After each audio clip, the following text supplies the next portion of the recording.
Mulong skimikihan ang laging dinadayo ng bayan. Buto-buto ng baka ang sabaw na gamit. Sa unang higop pa lang, sarap ay panalo na agad. Homemade noodles, fresh na fresh ang timpla. Natural na sangkap, kaya natural lasa. Mainit na mangkok na puno ng saya. Isang tikim mo lang, babalik-balikan na. Regular na Mickey pwede mong orderin, pero kung gusto mo mas special pa rin, lagyan ng bagnet o tuwalya ng baka. May itlog at chicharon, grabe sa sarap talaga. Mulong skimikihan, sarap na hinahanap ng buong bayan. Mulong skimikihan, tikim pa lang siguradong babalikan.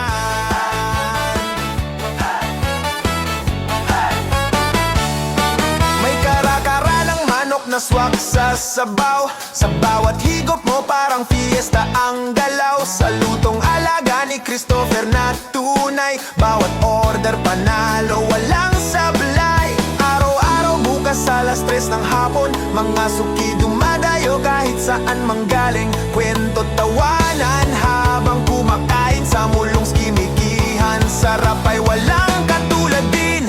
Hey! Halika na! Tikman mo na! Mickey na mainit sa mangkok mo na. Sa unang higop pa lang mapapangiti ka. Mulong skimikihan talaga ang bida. Mulong skimikihan, sarap na hinahanap ng buong bayan. Mulong skimikihan, tikim pa lang siguradong babalikan.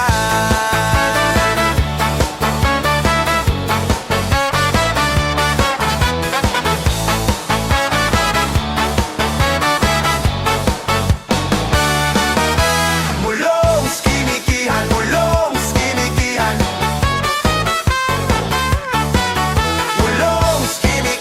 Mulong skimikihan.